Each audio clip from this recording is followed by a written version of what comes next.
Hello everyone. हम लोग आज साउंड चैप्टर का एक्सरसाइज करेंगे। क्लास ये 9th का है जो हमने एनसीईआरटी से लिया है। ओके, ये एनसीईआरटी से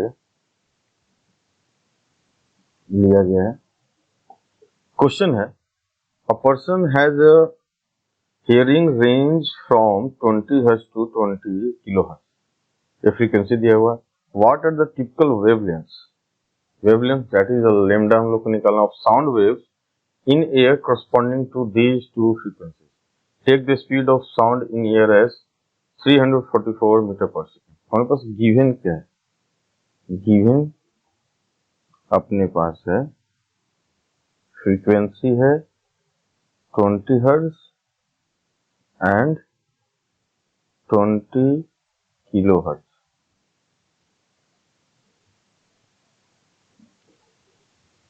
वेलोसिटी क्या है?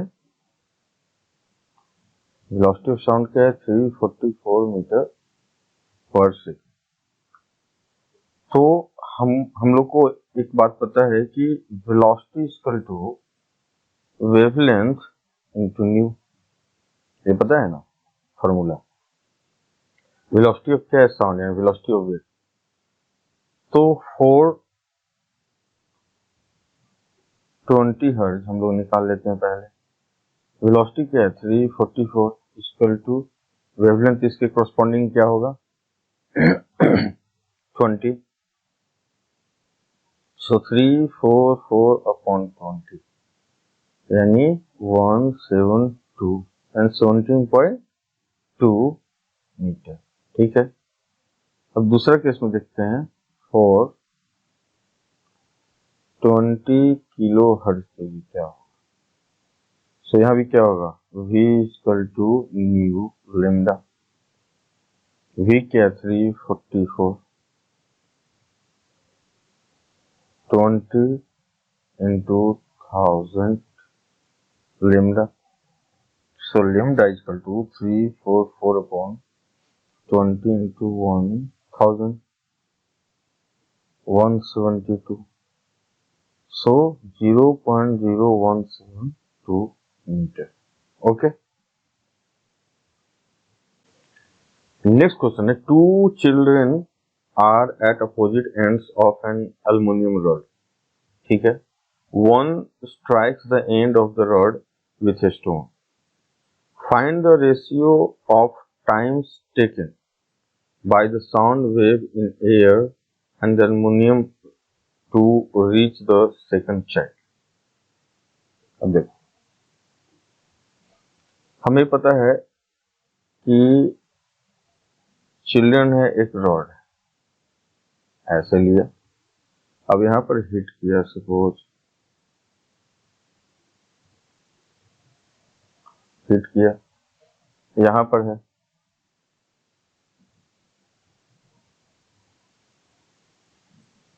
ऐसे सुनेगा। और एक मीडियम क्या हो गया हमारा? Aluminium rod. दूसरा मीडियम क्या है हमारा? एयर पार्टिकल है। बस विजुलाइज करने के लिए मैं आपको दिखा रहा हूँ, तो सभी जगह मौजूद है, ऐसे करके। ठीक है, यहाँ भी ऐसे ही कुछ सुनेगा ये। ठीक है, तो रेशियो निकालना है। ठीक है, अब रेशियो निकालना है साउंड वेव का कि कितने देर में ये पहुंच रहा है। Find the ratio of time.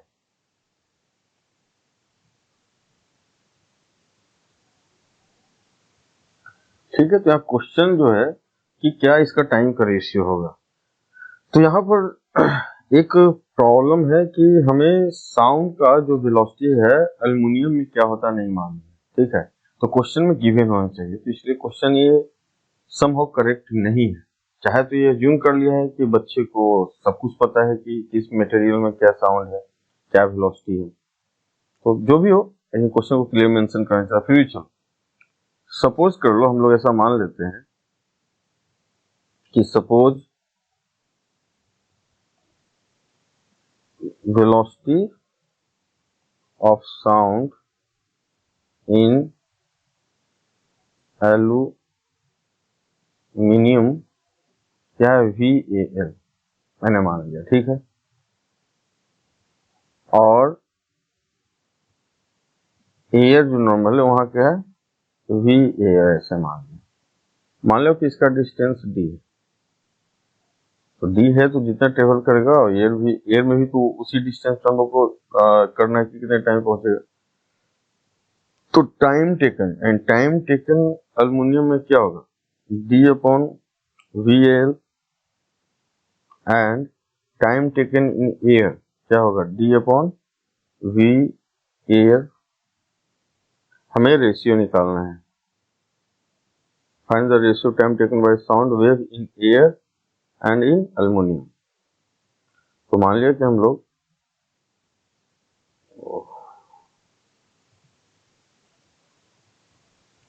Ratio निकालना है। सो time taken in air upon time taken in aluminium, तो क्या होगा, D upon velocity of sound in air, D upon velocity of sound in aluminium. तो क्या हो गया, V A L upon V A R, ठीक है। अब जो भी, अब कहीं बुक में देख लो क्या इसका वैल्यू दिया हुआ, देन उसका रेशियो निकालो, आपको आंसर आ जाएगा, ठीक है। लेकिन गिवन या वैल्यू देना चाहिए। अब देखो question, the frequency of a source of sound is 100 hertz, how many times does it vibrate in a minute. हमने अभी कंसेप्ट में पढ़ा था कि फ्रीक्वेंसी क्या होता है, मोटे तौर पर कितने में वाइब्रेट कर रहा है, पर यूनिट टाइम, ठीक है। यानी कोई भी सोर्स है, सपोज ऐसा एक सोर्स है, सपोज ट्यूनिंग फॉक है, तो इसको आपने ऐसे हिट कर दिया, ठीक है, हिट किया, ये वाइब्रेट करना शुरू होता है। तो पर सेकंड, तो ये क्या होता है कि 100 हर्ट्ज मीन्स क्या हुआ कि 100 टाइम्स ये वाइब्रेट किया होगा पर सेकंड। 100 टाइम वाइब्रेट किया होगा तो 100 टाइम्स यहाँ से कंप्रेशन रिफ्रैक्शन बना होगा, यहाँ ऐसे करके बन रहा होगा ना, यही तो होता है फ्रीक्वेंसी। तभी तो किसी हम पर्टिकुलर पॉइंट से देखते हैं कि कितने नंबर ऑफ कंप्रेशन या रिफ्रैक्शन या हाई डेंसिटी या लो डेंसिटी या हाई प्रेशर या लो प्रेशर वहां से पास हो रहा है पर यूनिट टाइम। तो 100 पास हुआ, तो इन 1 मिनट, इन 1 मिनट की बात करूं तो कितना हो गया, 100 इंटू 60, एक सेकंड में इतना है, सो 6000 वाइब्रेशन होगा, ओके। नेक्स्ट क्वेश्चन है, stone is dropped from the top of a tower 500 metre high into a pond of water at the base of the tower.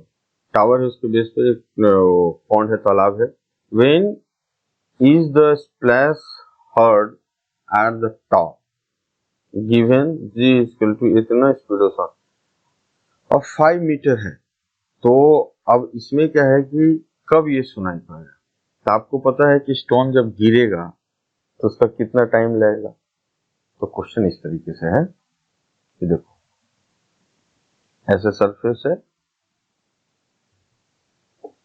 एक टावर ऐसा बना हुआ है, ठीक है, यहाँ पर कुछ पॉन्ड वाटर ऐसे मान लो बिल्कुल सरफेस पे, यहां से आपने ड्रॉप किया, तो इनिशियल वेलोसिटी क्या है, 0 है ना। और ये पता है कि इसका जो हाइट है, क्या इसका हाइट, ये है हमारा 500 मीटर। तो आपको पता है कि ये नीचे आने में इसको कितना टाइम लगेगा। तो आपको पता है कि एक फार्मूला आपने देखा होगा, S equal to u t plus half a t square, ठीक है। नीचे की तरफ 500 मीटर, यू कितना है 0, टाइम सपोज टी लगा, हाफ है, नीचे की तरफ जी कितना हुआ 10 मीटर पर सेकंड लेना है हमें, और टी स्क्वायर। सो 1010 यानी 100 इक्वल टू टी स्क्वायर, यानी जो टी है 10 सेकंड, यानी स्टोन को आने का जो टाइम है नीचे जो आया है वो 10 सेकंड में आ चुका है। अब यहां से जैसे ही ये हिट किया, जैसे ही ये हिट किया तो साउंड यहां से निकलेगा, साउंड वेव जो निकला है मूव करने लगा। ये कितने मीटर पर सेकंड से कर रहा है साउंड, 340 मीटर पर सेकंड से। और डिस्टेंस अपने पास कितना है, कितना इसको ट्रेवल करना है, इसको ट्रेवल करना है 500 मीटर। डिस्टेंस ये है, हमारा वेलोसिटी क्या है, स्पीड क्या है साउंड का, 340 मीटर पर सेकेंड। सो टाइम अब जाने का, यानी टाइम जो ट्रेवल रहेगा साउंड को ऊपर जाने में कितना लगेगा, 500 मीटर अपॉन स्पीड 340 है ना, 25, यानी कि 25 अपॉन 17 1,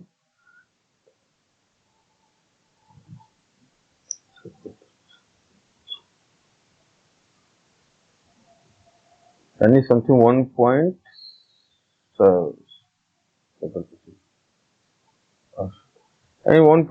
समथिंग अराउंड इसका ये आएगा, जाने का टाइम रहेगा। सो टोटल टाइम है जो साउंड इसको सुनाई पड़ेगा 10 प्लस 1.5, सो 11.5 सेकंड तकरीबन लगेगा अप्रोक्स। नेक्स्ट क्वेश्चन है, a sound wave travels at a speed of 339 metre पर second if its wavelength is 1.5 cm, wavelength दिया, what is the frequency of the wave, will it be audible? ठीक है, चलो हम लोग देखते हैं। स्पीड ऑफ साउंड जो है ट्रेवल एट स्पीड कितना है, 339 मीटर पर सेकंड। वेवलेंथ क्या है, 1.5 cm, डेट इज 100 से डिवाइड कर दो, सो 0.015 मीटर हो गया। सेम यूनिट में हम लोग रखना चाह रहे हैं। So what is the frequency, so nu क्या होगा, आपको पता v equal to lambda nu, v क्या 339, लेमडा अपने पास क्या 0.015 इंटू न्यू, सो न्यू क्या हो जाएगा 339 अपॉन 0.1015, ओके। सो ये आ जाएगा 22,600 हर्ट्ज, और शायद हम लोग का जो ऑडिबल होता है, जो ह्यूमन की जो बात है, वो शायद 20 हर्ट्ज से 20,000 हर्ट्ज होता है, ठीक है। तो मेरे समझ से नॉट ऑडिबल, प्लीज आप चेक कर लेना कितने हर्ट्ज तक हम लोग सोच सकते हैं, शायद हम 20,000 तक 26। A sonar device on a submarine sends out a signal and receive an echo 5 second later, एक सिग्नल भेजा और 5 सेकंड बाद उसने इको सुना। Calculate the speed of the sound in the water if the distance of an object from the submarine is इतना। अब देखो आप, मान लो कि कुछ इस तरह के ऐसे वाटर है ना, मान लो यहाँ पर सीप वगैरह है, ऐसा कुछ। अब मान लो कि यहाँ से कोई अपना इसका गैजेट है, मशीन है, वहां से सिग्नल भेजा, गया कहीं होगा नीचे कोई ऑब्जेक्ट, ये क्या है 3625 मीटर पर, ठीक है। अब क्या होगा, यहाँ पर सिग्नल यहां से गया और फिर यहां से वापस आया, तो टोटल डिस्टेंस कितना कवर किया होगा 3625 इंटू 2, ठीक है। और 21 को 5 सेकंड बाद सुनाई पड़ा, ठीक है। तो टाइम, टोटल टाइम कितना हो गया, 5 सेकंड ट्रेवल करने में लगा। टोटल डिस्टेंस कितना ट्रेवल किया है, 3625 इंटू 2, इतना किया metre, okay. So speed of sound in water, water में है ना, ये सारे वाटर है,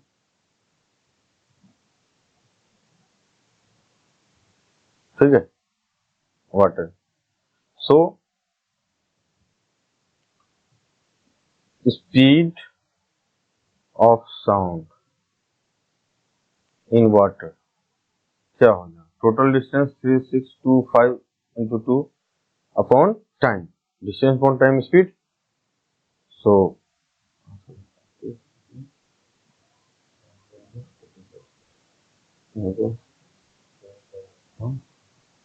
यानी कि इतना मीटर पर सेकंड के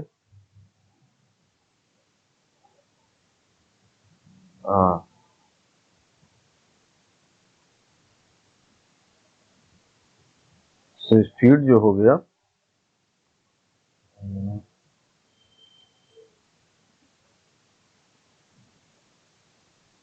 10 इतना मीटर 1450 मीटर पर सेकंड के स्पीड से जो स्पीड ऑफ साउंड है वाटर हो।